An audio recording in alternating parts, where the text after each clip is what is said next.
Hello, and welcome to the second episode of Season 2 of Straight from the CPA's Mouth.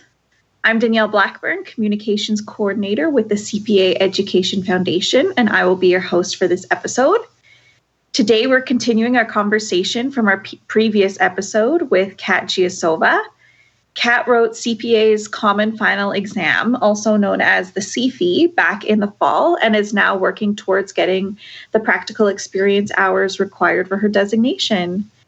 In the last episode, we learned about her journey from Uzbekistan to Thailand to Canada. And today we are going to learn more about her journey, what it means to belong, and what kind of support is helpful for people who are new to Canada. I heard that future casting is an essential tool for long-term business. According to a recent poll, 48% of Canadians say they are $200 or less each month away from financial It's down again. Do you think the energy sector is Albertans say the economy is too dependent on average Canadian student leaves university with $26,000 considering cloud computing for my business? Filter out the noise. Hear it straight from the CPA's mouth. So coming to Canada was not what you had expected. So there's two answers to that. It was definitely very different from what I expected eventually. At first, it was exactly what I expected. It was a developed country where everything was proper and everything was organized and it was exactly as I expected. And I also expected to be very lonely and very culturally shocked and have a very difficult transition. I fully on expected all of those things, and those things did happen. My first year in Canada was probably the hardest year of my life because we dropped everything we've earned and had and pretty much a very comfortable life to come to Canada and start from zero. I came to Canada with, it turns out, $200 in my pocket because I recently had to check my documents for something, and I saw that it wasn't $100, it was $200. And that's it, a suitcase and $200. And I was 21, and I had to start my life all over again. And everything I had worked for in the past 4 years in my degree was nothing. I didn't finish it because I had to leave. Yeah, so you couldn't carry much over. No. I mean, at that point, I wasn't even trying. At that point, I was just thinking, I will leave soon. But then, as time progressed, I realized I didn't really have anything to go back to because my family was here now. And I realized that as much as I loved Thailand and it felt like home, it wasn't a permanent home. It was definitely a country that was very welcoming, but it wasn't a country that wanted me as a citizen. So I understood that in my head, and that was so difficult to realize because I still didn't feel like home in Canada because it was such a foreign country, and again, culturally, very, very different. Right. And my number one impression was we came in and we landed in Winnipeg, and then we came to Calgary because this is where my aunt was. And we came to her house, and of course they opened their doors and they're like, you can stay with us as long as you have to. She had a relatively big house, so I shared a bedroom with my cousin. She had 3 daughters. My mom had 3 kids. So it was still very crowded, but it wasn't a 1-bedroom. So I remember my first experience of Canada is like, it hit 6 p.m. We came in November, so it was right around fall. It was still nice out, but it was starting to get chilly. And I remember it hit 6 p.m. and it got dark, and all of a sudden people disappeared. And I was like, oh my God, where did all the people go? Because I wasn't used to it. In Thailand, it's so populated. There was people out and about every single minute of the day. Even if it's 3 o'clock in the morning, there's people outside. There's restaurants opened. 7-Elevens are open. They're 24/7. And here it's just not the case. So I got super depressed about that. I was like, what is happening? Where are all the people? Where are all the businesses? Why is it so dead? Is this illegal to go outside at this time? And so that was my first impression. It was just so shocking. And then, of course, I had to start thinking about earning money because my parents, they gave everything they had away to come here. So they didn't have much. And I knew I couldn't live with my aunt forever. So I started looking for work. Another painful experience because I really didn't have any Canadian experience. And it's very difficult to get a job in Canada without Canadian experience because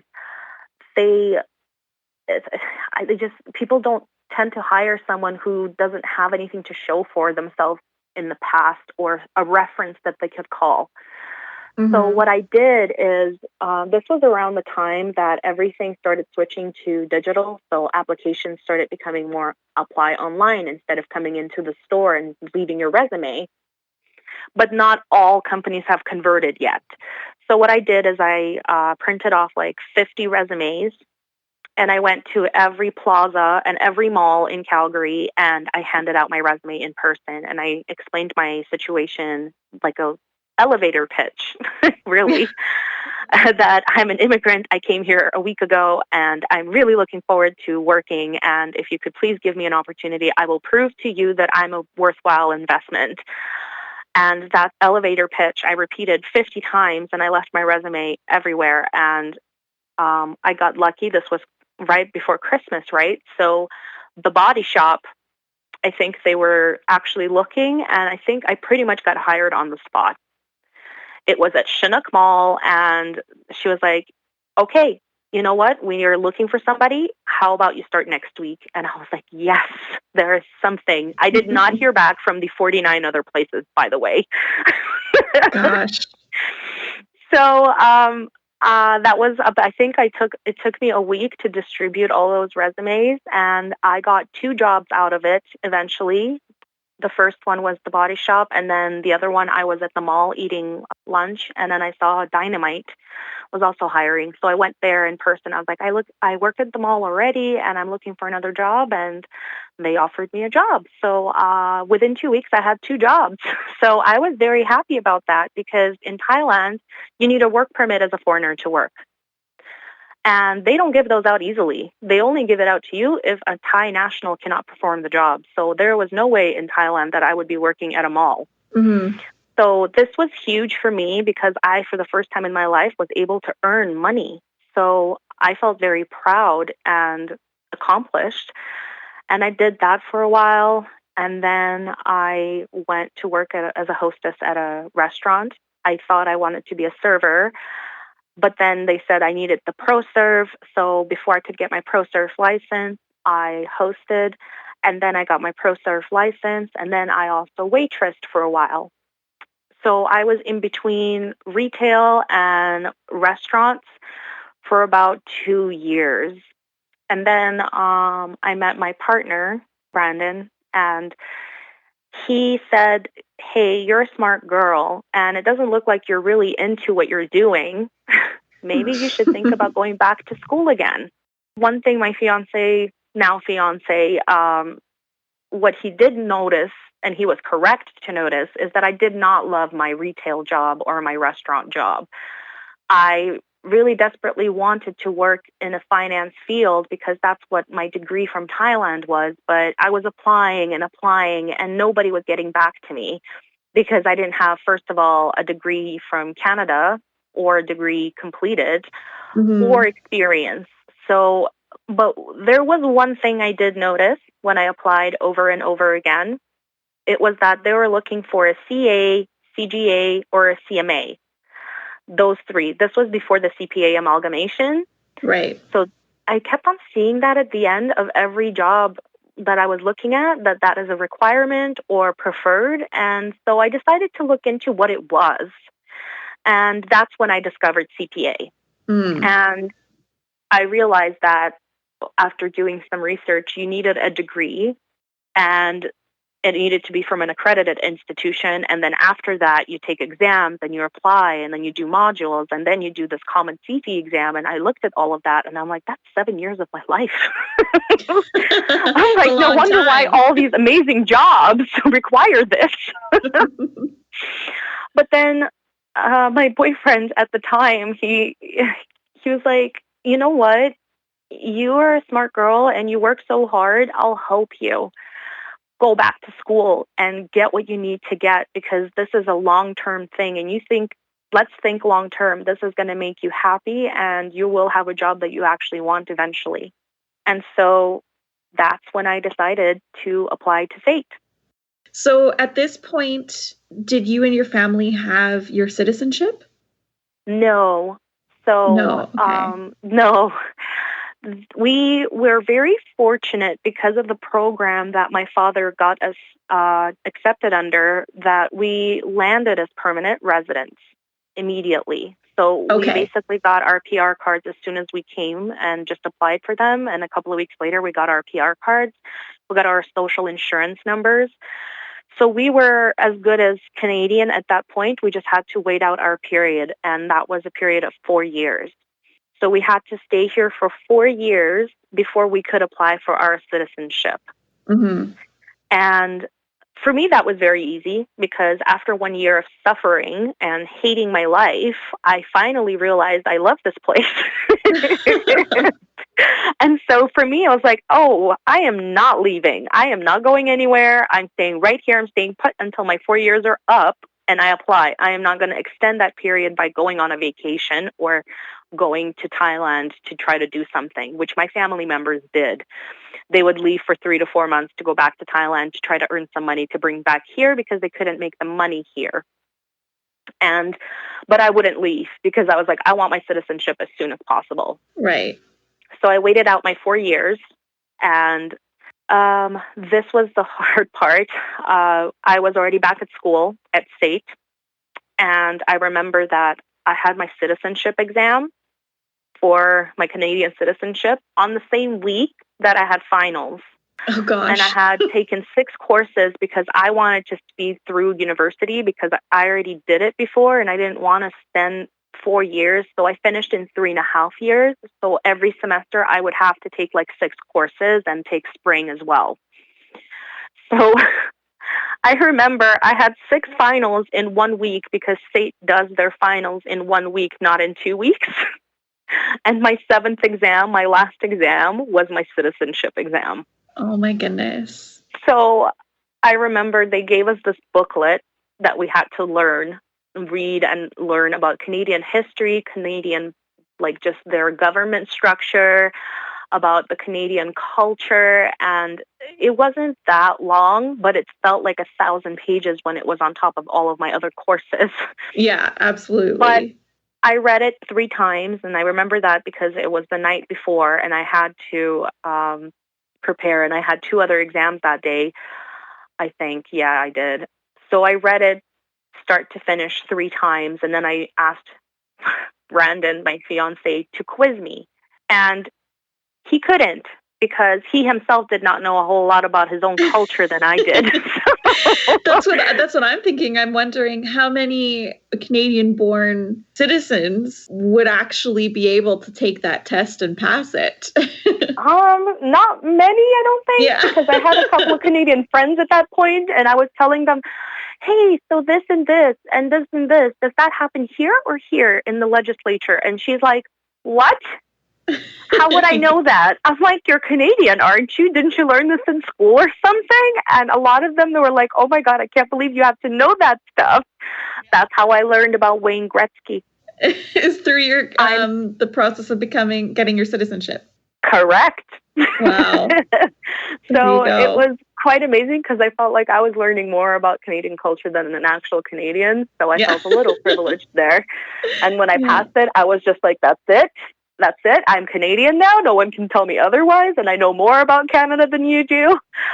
So I took the exam and I felt pretty confident because I read the book and the exam questions were not designed to fail you, if you know what I mean. They were not designed to be like, oh, you didn't read this one little caveat here, so we're going to catch you. So I think that Canada wants to welcome people that are trying and want to be here. And so if you've already spent the time to apply for your PR card and you got your PR card and you stayed here for 4 years and you've proven to be a good citizen without any criminal offenses, and then you're now registering to do your exam and you want to become a Canadian, they're not going to be here at this last step of your process to tell you, yeah, you're just not good enough. So no. So my whole family passed this exam, and my parents barely speak any English, or did at that point. So it's just them trying to acquaint you a little more with the Canadian culture, I think, than test you. So I passed the exam, and then my ceremony, oh God, my ceremony was such a special day in my life.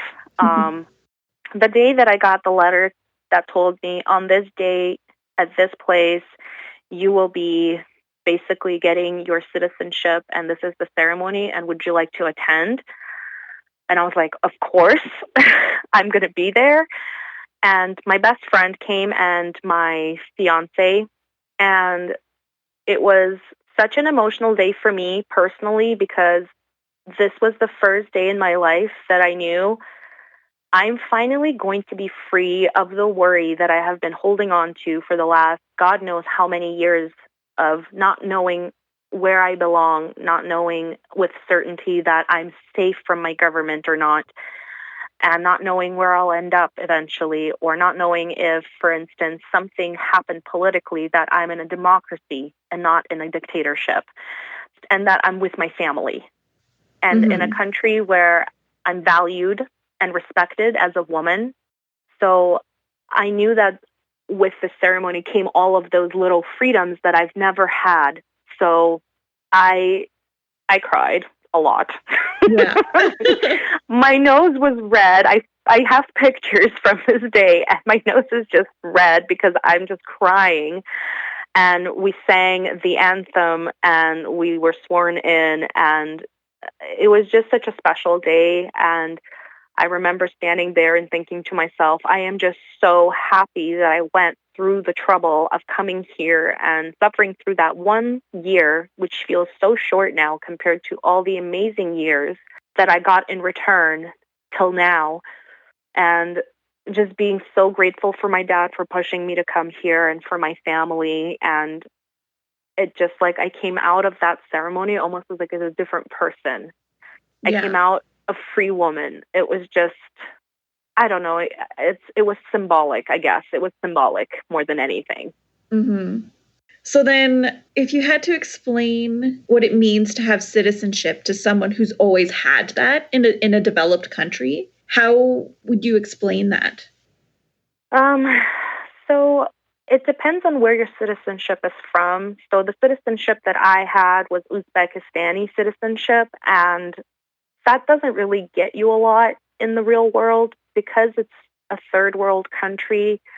You're seen as a risk of somebody who, like, for instance, if you want to travel somewhere, you can't just go anywhere. You have to get a visa, and it's such a lengthy process for a country that is a third world country. So for me, for instance, if I wanted to go visit a friend in Australia, I would have to apply for a visa that costs a lot of money.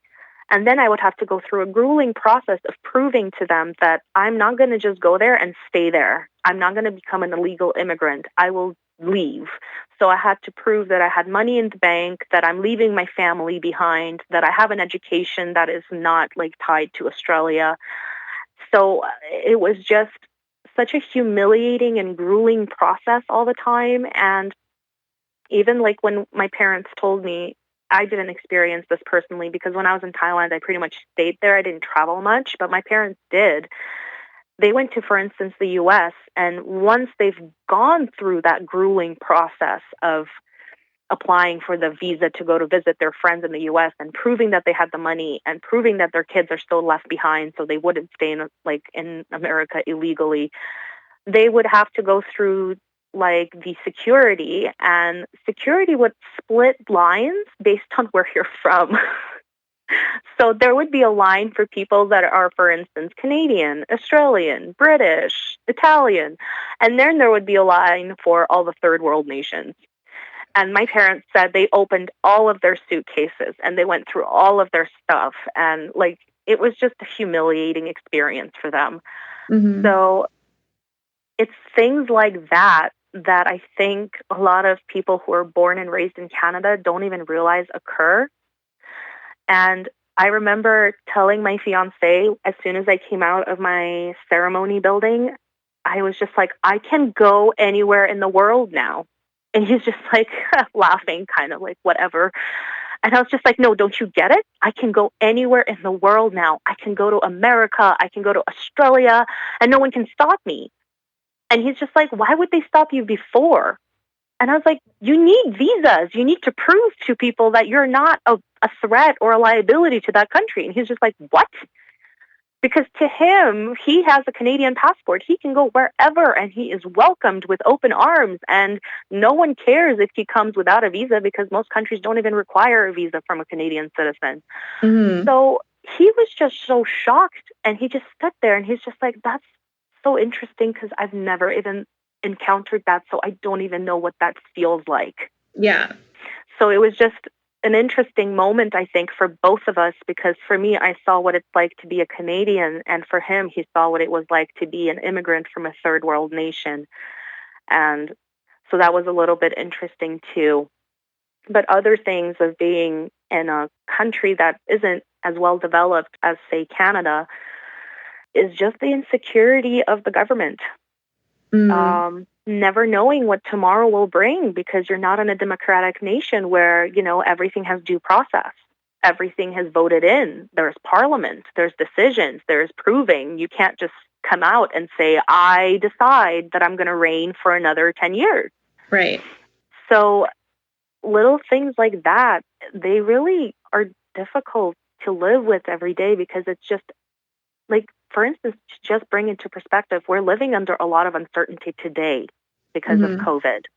Well, that uncertainty was a daily aspect of our lives for 20-something years. Gosh. So I guess that's actually a very good example of how it felt like every day.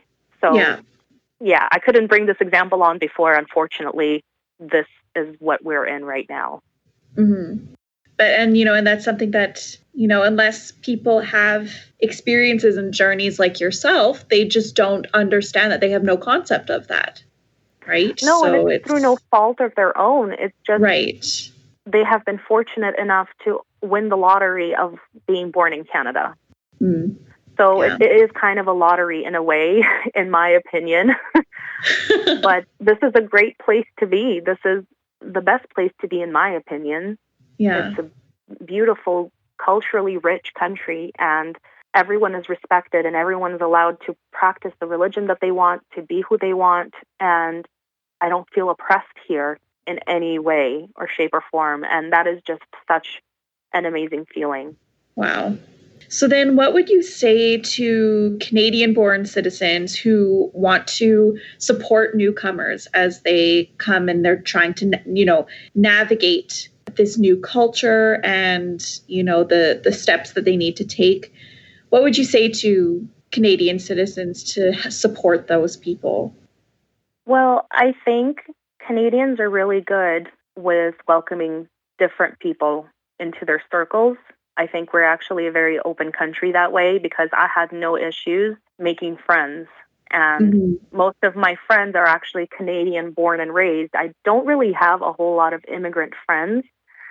And I'm not sure why. It's probably because I went to school and the courses maybe I took or the circles I hung out in, it wasn't intentional. But I can say I would like to repeat what my friends did, because they did it right. They made me feel welcomed. They just did not treat me like I was a different person. And when I was different in some ways, for instance, food, the languages I speak, or the things I did sometimes in a group setting, they'd be like, oh, that's so interesting. Could you elaborate on that a little more? And they wanted to learn.